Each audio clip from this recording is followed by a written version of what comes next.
Welcome to my channel, Learn with Teacher Ali.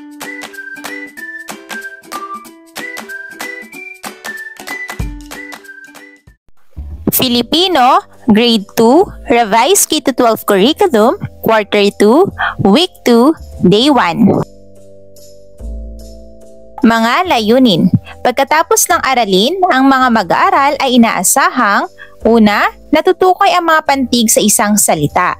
Pangalawa, natutukoy ang mga salitang kinikilala or sight words sa Filipino. Pangatlo, natutukoy ang kahulugan ng mga salita batay sa konteksto kabilang ang konkretong pangalan at pantukoy. Kumusta mga bata? Ano ang nararamdaman ninyo ngayong araw na ito?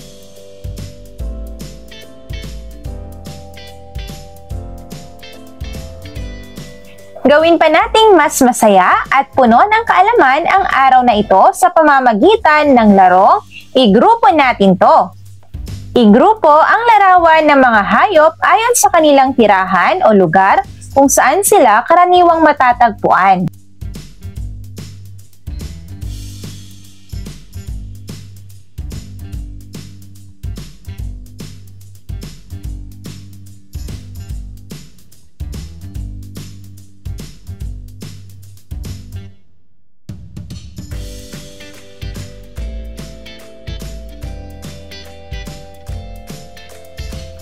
May iba't ibang katangiang taglay ang mga hayop. Mahuhulaan kaya ninyo kung anong hayop ang tinutukoy batay sa mga katangiang nasa kahon? Kilalanin ang mga hayop ayon sa kanilang katangian o ugaling taglay sa pamamagitan ng pagsasaayos ng mga pantig sa bawat bilang. Isulat ang wastong sagot sa patlang.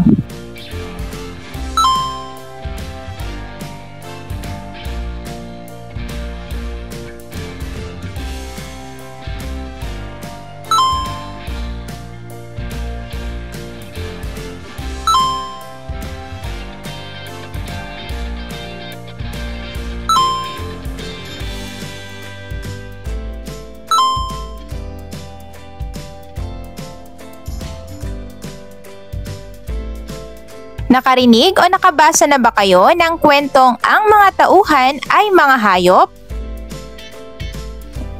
Ano ang tawag sa ganitong uri ng kwento?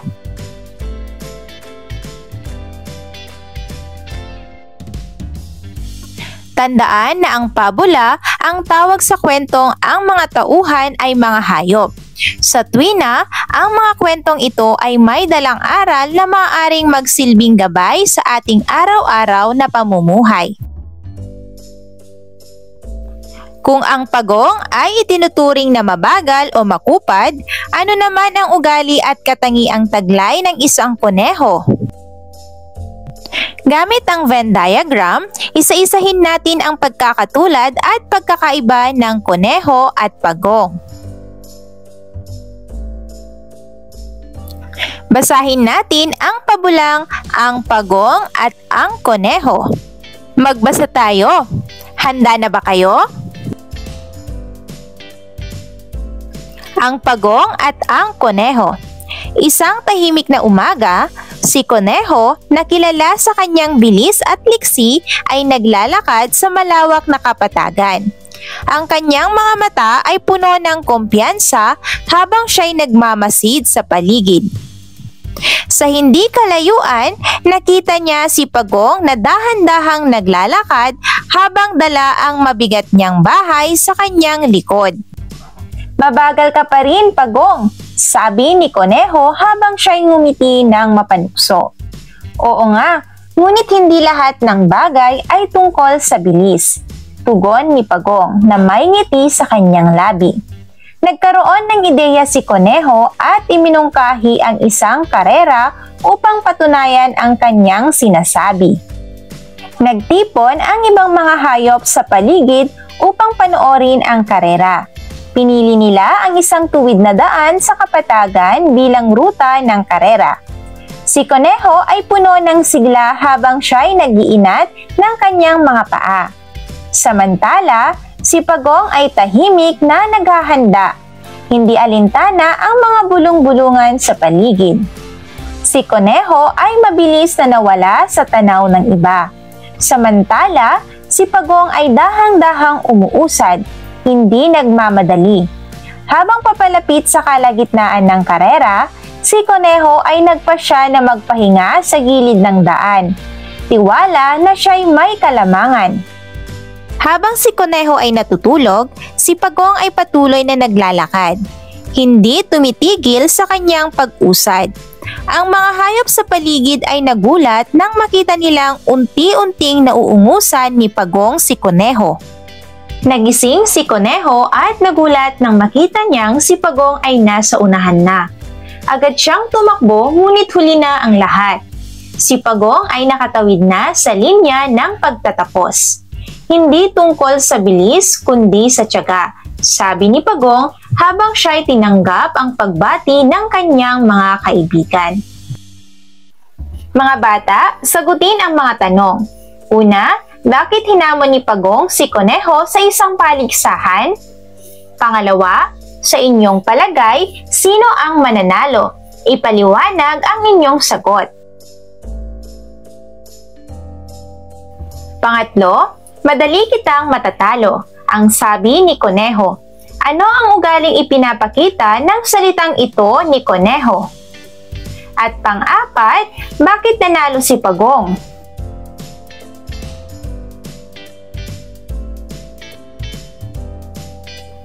Banggitin ang sumusunod na pangungusap mula sa kwento at sagutin ang mga tanong.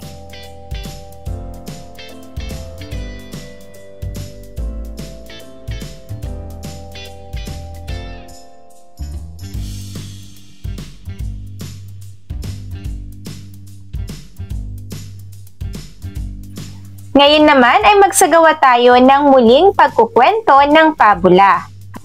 Para sa guro, maaaring gumamit ng pinalaking larawan o larawan ng mga tauhan habang isinasagawa ang muling pagkukwento upang higit na maging kawili-wili ang talakayan. Habang isinasagawa ang muling pagkukwento, isulat ang mga sumusunod na salita sa pisara. Ang Pagong at ang Koneho. Sumali sa paligsahan ng pagtakbo sina Koneho at Pagong. Nais nilang malaman kung sino ang mas mabilis sa kanila. Naniniwala si Koneho na siya ang pinakamabilis, kaya hinamon niya si Pagong sa isang paligsahan. Ginanap ito sa kagubatan. Natulog si Koneho sa gitna ng paligsahan, samantalang si Pagong ay patuloy na lumakad. Bagamat mabagal, sa huli, nanalo si Pagong. Siya ay napuno ng kasiyahan, habang si Koneho naman ay nalungkot. Basahin at suriin ang mga salita sa pisara. Pantigin at bilangin ang pantig ng mga ito sa pamamagitan ng palakpak. Halimbawa, ku-ne-ho. Ang salitang kuneho ay may 3 pantig. Balikan natin ang mga salitang nakasulat sa talahan na yan. Ano ang inyong napapansin sa hanay A?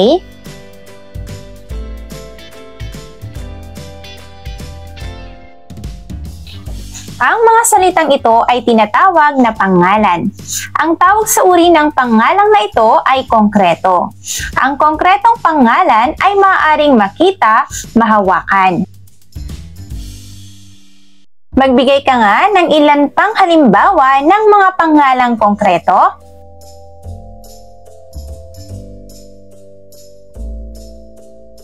Tingnan at suriin natin ang mga salita sa hanay B. Basahin ang mga ito ng may tatas. Pantigin ang mga salita. Bilangin ang pantig sa pamamagitan ng pagpalakpak.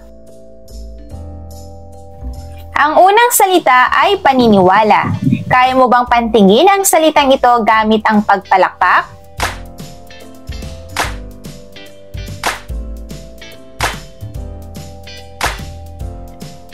Ang ikalawang salita ay kasiyahan. Kaya mo bang pantingin ang salitang ito gamit ang pagpalakpak?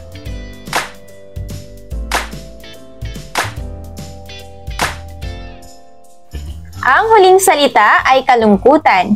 Kaya mo bang pantigin ang salitang ito gamit ang pagpalakpak?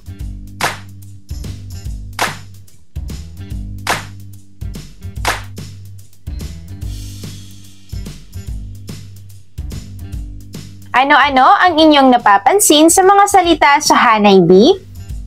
Ito ay mga pangalan din, ngunit ang mga ito ay hindi konkreto, hindi tuwirang nakikita o nahahawakan. Gamitin ang mga detalye mula sa binasang pabula. Punan ng wastong sagot ang sumusunod na pangungusap.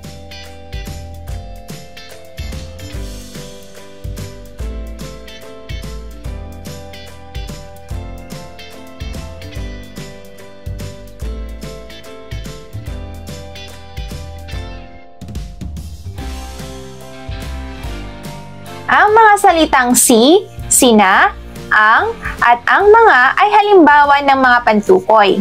Ang mga pantukoy ay mga salitang nagpapakilala sa mga pangalan sa pangungusap. Ang mga pangalan ay ngalan o tawag sa tao, hayop, bagay, lugar at mga pangyayari. Ang at ang mga ay mga pantukoy na pambalana o ginagamit sa mga pangalang hindi tiyak. Halimbawa, ang mga aklat ay nasa ibabaw ng lamesa. Ginagamit naman ang si at sina sa tiyak na ngalan ng mga tao. Halimbawa, si Luis ay isang masipag na mag-aaral. Sina Lito at Mateo ay magkaklase. Ang mga pantukoy na ang, si ay ginagamit sa mga salitang pang-isahan. Samantalang ang mga pantukoy na sina at ang mga ay ginagamit sa mga salitang pangmaramihan. Sumulat ng pangungusap tungkol sa mga larawan. Gumamit ng angkop na pantukoy, si, sina, ang, at ang mga sa pagbuo ng pangungusap.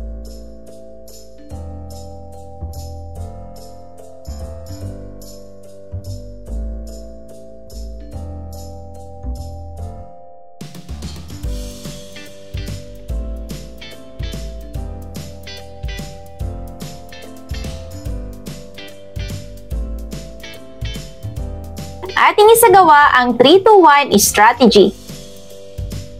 Magbigay ng 3 halimbawa ng pantukoy. Magbigay ng 2 halimbawa ng konkretong pangalan. Magbigay ng 2 halimbawa ng di konkretong pangalan. At magbigay ng isang bagong konsepto o salita na natutunan mula sa binasang pabula.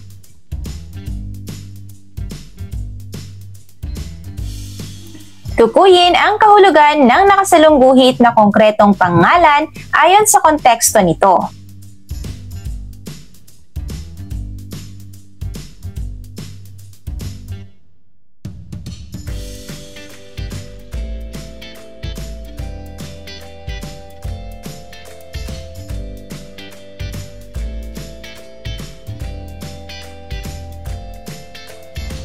Basahin ang pangungusap. Piliin ang tamang pantukoy na bubuo sa pangungusap.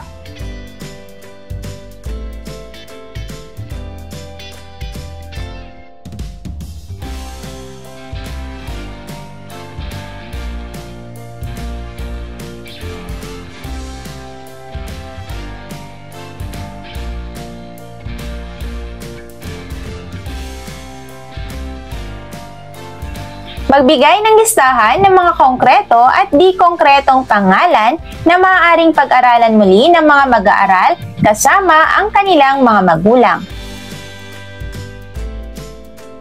Filipino, Grade 2, Revised K-12 Curriculum, Quarter 2, Week 2, Day 2. Mga layunin. Pagkatapos ng aralin, ang mga mag-aaral ay inaasahang, una, natutukoy ang mga pantig sa isang salita. Pangalawa, natutukoy ang mga salitang madalas gamitin o high-frequency words. Pangatlo, nagagamit ang mga salitang madalas gamitin tungkol sa sarili at paaralan. Pang-apat, nauunawaan ang kahulugan ng mga salita batay sa konteksto kabilang ang konkreto at di konkretong pangalan, at salitang pang-ugnay, at o. Kumusta mga bata? Ano ang nararamdaman ninyo ngayong araw na ito?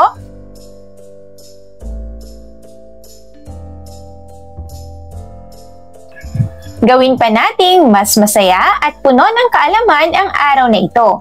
Balikan ang pabulang tinalakay kahapon. Basahin natin ang pabulang Ang Pagong at ang Koneho. Magbasa tayo. Handa na ba kayo? Ang Pagong at ang Koneho. Isang tahimik na umaga, si Koneho na kilala sa kanyang bilis at liksi ay naglalakad sa malawak na kapatagan. Ang kanyang mga mata ay puno ng kumpiyansa habang siya'y nagmamasid sa paligid. Sa hindi kalayuan, nakita niya si Pagong na dahan-dahang naglalakad habang dala ang mabigat niyang bahay sa kanyang likod. "Mabagal ka pa rin, Pagong," sabi ni Koneho habang siya'y ngumiti ng mapanukso. "Oo nga, ngunit hindi lahat ng bagay ay tungkol sa bilis," tugon ni Pagong na may ngiti sa kanyang labi. Nagkaroon ng ideya si Koneho at iminungkahi ang isang karera upang patunayan ang kanyang sinasabi. Nagtipon ang ibang mga hayop sa paligid upang panoorin ang karera. Pinili nila ang isang tuwid na daan sa kapatagan bilang ruta ng karera. Si Koneho ay puno ng sigla habang siya'y nag-iinat ng kanyang mga paa. Samantala, si Pagong ay tahimik na naghahanda, hindi alintana ang mga bulong-bulungan sa paligid. Si Koneho ay mabilis na nawala sa tanaw ng iba. Samantala, si Pagong ay dahan-dahang umuusad, hindi nagmamadali. Habang papalapit sa kalagitnaan ng karera, si Koneho ay nagpasya na magpahinga sa gilid ng daan. Tiwala na siya'y may kalamangan. Habang si Koneho ay natutulog, si Pagong ay patuloy na naglalakad. Hindi tumitigil sa kanyang pag-usad. Ang mga hayop sa paligid ay nagulat nang makita nilang unti-unting nauungusan ni Pagong si Koneho. Nagising si Koneho at nagulat nang makita niyang si Pagong ay nasa unahan na. Agad siyang tumakbo ngunit huli na ang lahat. Si Pagong ay nakatawid na sa linya ng pagtatapos. "Hindi tungkol sa bilis kundi sa tiyaga," sabi ni Pagong habang siya'y tinanggap ang pagbati ng kanyang mga kaibigan. Isulat sapat lang ang K kung konkreto at DK kung di konkreto.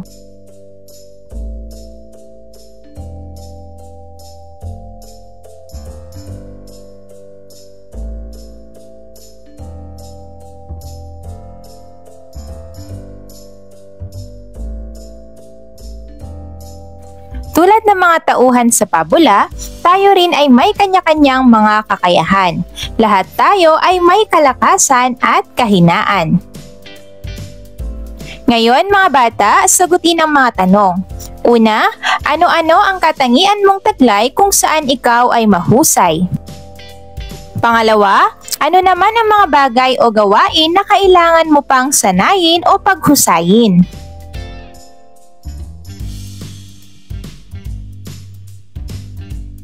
Basahin natin ang mga pangungusap sa ibaba. Una, mahusay kumanta at sumayaw si Ana. Pangalawa, pangarap niyang maging artista o isang abogada. Kapatid niya ang kambal na sina Peter at Luke. Pareho silang mahusay sa sports at sa musika. Pangatlo, gusto nilang maging sikat na mga awit o kilalang manlalaro ng basketball.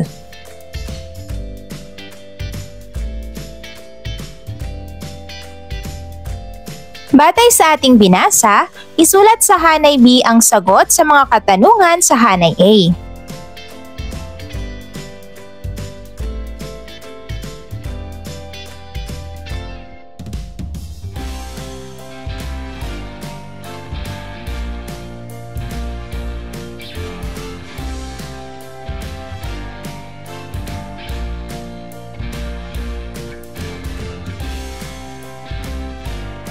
Tandaan mga bata na upang mapag-ugnay ang dalawang pangalan o ideya, ginagamit ang at o. Ito ay tinatawag na mga pang-ugnay.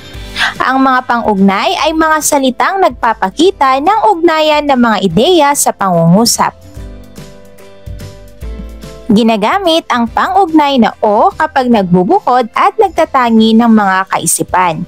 Ito ay maaari ring pagbibigay ng mga pagpipilian o kondisyon. Muli nating suriin ang mga pangungusap. Kopyahin sa kwaderno ang 5 pangalang ginamit sa mga pangungusap.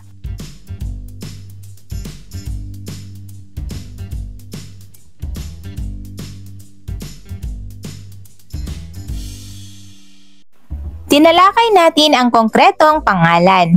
Naalala ba ninyo ang mga ito? Ngayon naman ay pag-aaralan natin muli ang di konkretong pangalan. Pagbigay ng mga halimbawang salita. Tandaan na ang mga pangalan na hindi tuwirang nakikita o nahahawakan ay tinatawag na di konkretong pangalan.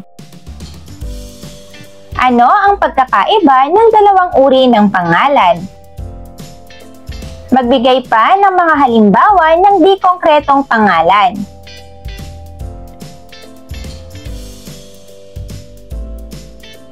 Ngayon naman ay tukuyin natin ang mga pangalan na nabanggit sa talata. Basahin natin ng sabay-sabay.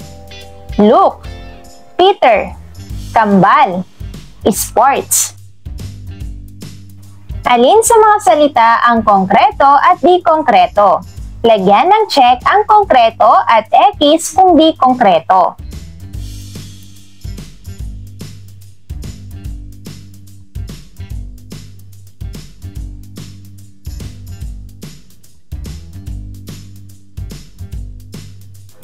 Ngayon, magsagawa ng maikling panayam sa iyong kapareha. Narito ang mga gabay na tanong. Una, ano-ano ang iyong mga kakayahan at interes? Pangalawa, ano ang iyong mga pangarap? Ano-ano ang iyong mga katangian o paniniwala na makatutulong sa iyo upang matupad ang iyong pangarap?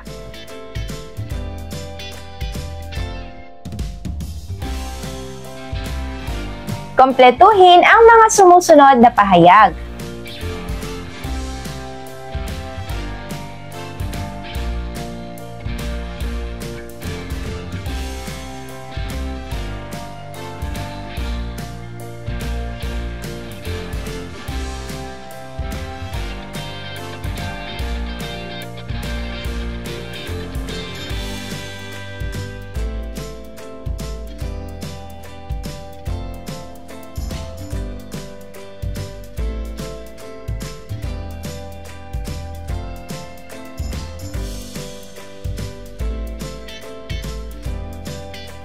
Basahin ang mga pangungusap.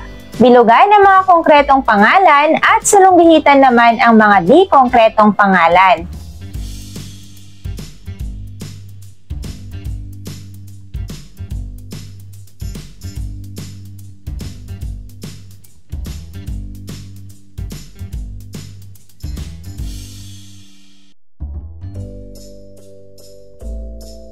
Pasulatin ang mga mag-aaral ng pangungusap gamit ang at o bilang sagot sa mga sumusunod na tanong. Filipino, Grade 2, Revised K-12 Curriculum, Quarter 2, Week 2, Day 3. Mga layunin. Pagkatapos ng aralin, ang mga mag-aaral ay inaasahang una, nababasa ang mga salitang may diptongo. Pangalawa, natutukoy ang mga salitang madalas gamitin o high frequency words. Pangatlo, nagagamit ang mga salitang madalas gamitin tungkol sa sarili at paaralan. Pang-apat, nauunawaan ang pinakinggan o binasang pabula. Panglima, naibibigay ang mga batayang elemento ng tekstong naratibo. Pang-anim, nakabubuo ng payak na pangungusap sa pagpapahayag ng reaksyon sa mga tauhan at tagpuan ng tekstong naratibo. Kumusta mga bata? Ano ang nararamdaman ninyo ngayong araw na ito? Bakit ka masaya o malungkot ngayong araw?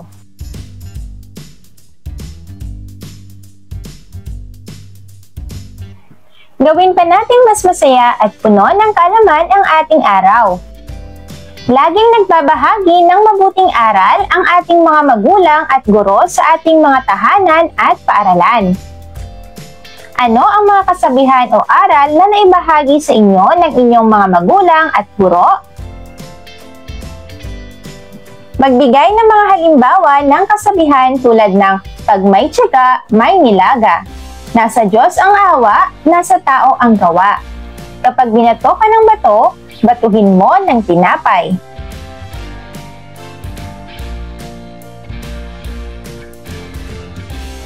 Maraming kasabihan ang mga Pilipino. Isa sa mga ito ay lahat ng sobra ay masama. Narinig na ba ninyo ang kasabihan na ito? Sang-ayon ba kayo dito? Bakit o bakit hindi? Maaari ba kayong magbahagi ng iyong sariling karanasan ukol dito?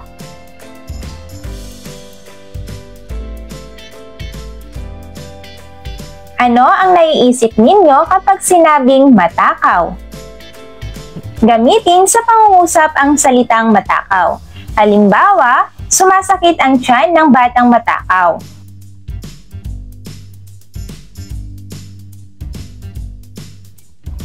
Basahin natin ang pabulang si Rocco ang matakaw na aso. Si Rocco ang matakaw na aso. Isinulat ni Ani Rosa Almario at iginuhit ni Ryan Bordadora. Minsan, may isang asong naglakad sa tabing ilog. May kagat-kagat siyang karne. Mahilig siya sa karne.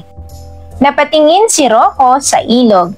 May nakita siyang isa pang aso. May kagat-kagat din itong karne. Gustong kunin ni Rocco ang karne ng isa pang aso. Matakaw kasi siya. Binuka ni Rocco ang bibig niya para kunin ang karne ng isa pang aso. Whoosh! Nahulog ang karne ni Rocco sa tubig. Wala na siyang karne.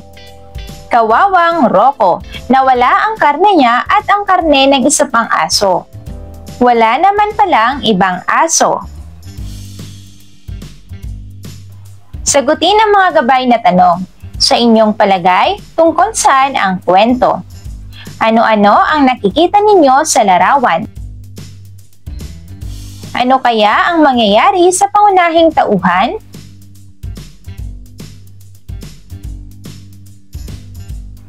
Basahin natin muli ang pabulang si Rocco ang matakaw na aso. Para siguro, isagawa ang mga sumusunod. Una, balikan ang mga hinuha o opinyon ng mga mag-aaral tungkol sa pabalat ng kwento. Pangalawa, ilarawan ang pangunahing tauhan. Mabuti ba o masama ang pagiging matakaw? Bakit o bakit hindi? Magbasa tayo. Handa na ba kayo? Si Rocco ang matakaw na aso, isinulat ni Ani Rosa Almario, iginuhit ni Ryan Bordadora. Minsan may isang asong naglakad sa tabing ilog. May kagat-kagat siyang karne. Mahilig siya sa karne. Napatingin si Rocco sa ilog. May nakita siyang isa pang aso. May kagat-kagat din itong karne. Gustong kunin ni Rocco ang karne ng isa pang aso. Matakaw kasi siya. Binuka ni Rocco ang bibig niya para kunin ang karne ng isa pang aso. Whoosh! Nahulog ang karne ni Rocco sa tubig. Wala na siyang karne. Kawawang Rocco. Nawala ang karne niya at ang karne ng isa pang aso. Wala naman palang ibang aso. Ngayon, sagutin ang mga gabay na tanong. Una, ano kaya ang naramdaman ni Rocco sa wakas ng kwento? At ano kaya ang aral na kanyang natutuhan?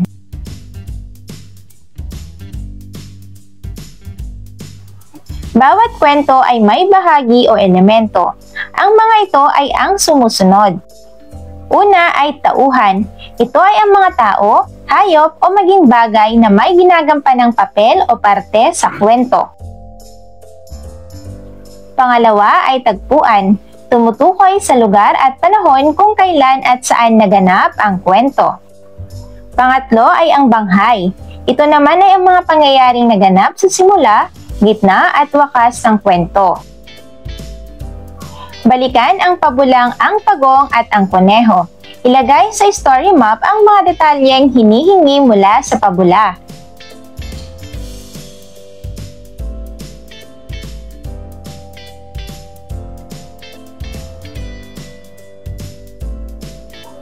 Paano inilarawan ang pangunahing tauhan sa kwento?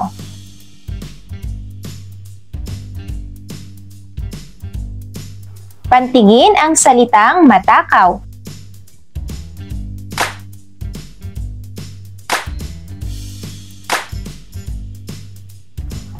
Ang huling pantig ng salita ay kaw. Ang aw ay isang halimbawa ng diptongo. Ang diptongo ay nabubuo sa pamamagitan ng pagsasama ng alinman sa limang patinig at titik Y, O, W. Narito ang mga halimbawa ng diptongo.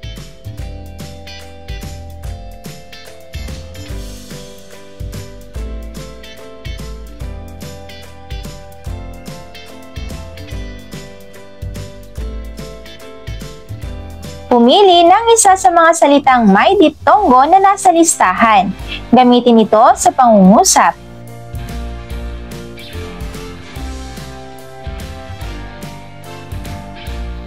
Kompletuhin ang mga sumusunod na pahayag.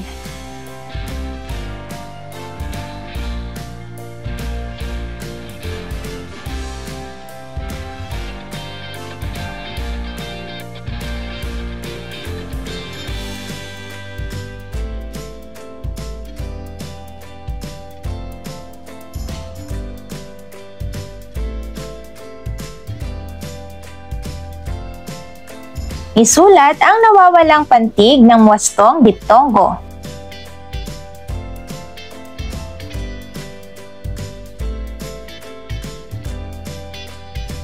Magbigay ng listahan ng mga halimbawa ng mga salitang diptongo na nakapangkat batay sa word patterns na maaaring i-review o pag-aralan muli ng mga mag-aaral kasama ang kanilang mga magulang.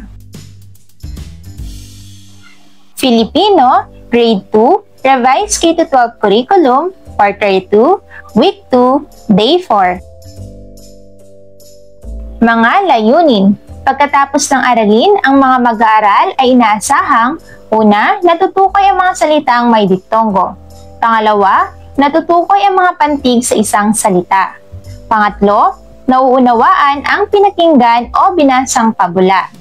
Pang-apat, na isasaayos ang pagkakasunod-sunod ng 4 hanggang 5 pangyayari. At 5, nakasusulat ang mga letra, salita at pangungusap sa paraang kabit-kabit gamit ang mga natutuhang salita. Kumusta mga bata? Ano ang nararamdaman ninyo ngayong araw na ito? Gawin pa nating mas masaya at puno ng kaalaman ang araw na ito. Basahin natin muli ang pabulang Si Rocco ang matakaw na aso. Si Rocco ang matakaw na aso. Isinulat ni Annie Rosa Almario at iginuhit ni Ryan Bordadora. Minsan may isang asong naglalakad sa tabing ilog. May kagat-kagat siyang karne. Mahilig siya sa karne. Napatingin si Rocco sa ilog. May nakita siyang isa pang aso. May kagat-kagat din itong karne. Gustong kunin ni Rocco ang karne ng isa pang aso. Matakaw kasi siya. Binuka ni Rocco ang bibig niya para kunin ang karne ng isa pang aso. Whoosh! Nahulog ang karne ni Rocco sa tubig. Wala na siyang karne. Kawawang Rocco, nawala ang karne niya at ang karne ng isa pang aso. Wala naman palang ibang aso. Mga bata, ano ang aral na inyong natutuhan mula sa pabulang tinalakay kahapon? Gamitin ang puno ng kwento upang balikan ang mahalagang bahagi ng pabula.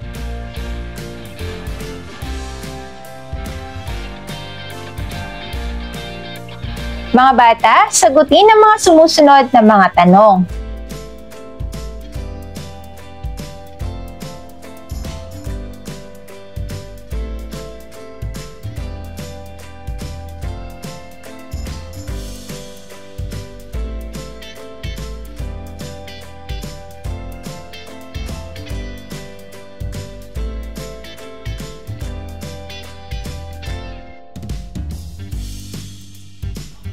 Kung ikaw si Rocco, susubukin mo rin bang kunin ang karne? Bakit o bakit hindi?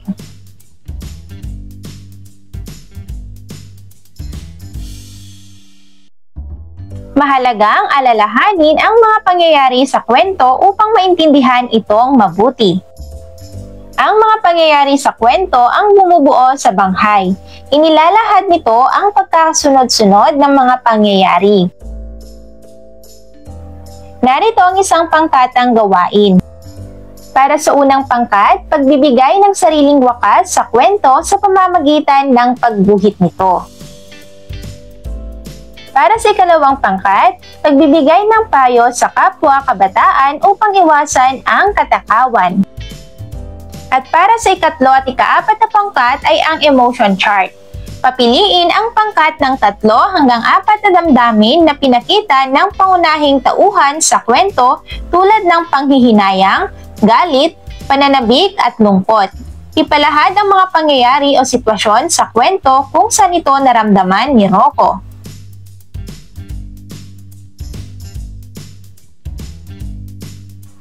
Mga bata, ano-ano ang mga elemento ng kwento? Pantigin natin ang mga elemento ng kwento.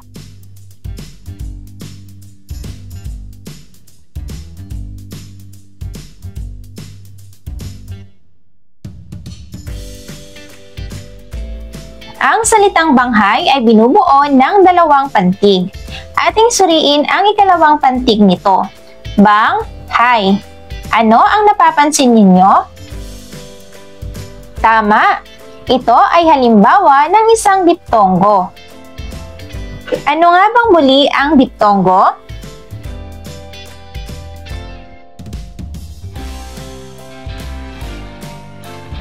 Ngayon naman ay maglalaro tayo.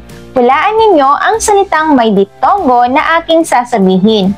Pagkatapos ninyo itong mahulaan, isulat ninyo sa pisara ang inyong mga sagot. Handa na ba kayo? Ang salitang ito ay nagtatapos sa ay. Binubuo ng 2 pantig, gawa sa semento at may bubong na yero. Mayroon itong silid-tulugan, sala, kusina at banyo.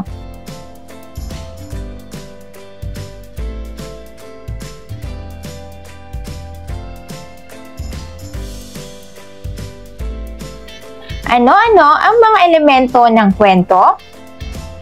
Mahalaga na tandaan ang tamang pagkasunod-sunod ng mga pangyayari sa kwento. Ang mga kasanayang ito ay nakatutulong sa pag-unawa ng binasa o napakinggang kwento. Narito ang isang pangkatang gawain. Mga panuto. Pangkatin ng klase sa 3 grupo. Bawat pangkat ay bibigyan ng isang simpleng sitwasyon kung saan ipapamalas nila ang maayos na pagkasunod-sunod ng mga gawain.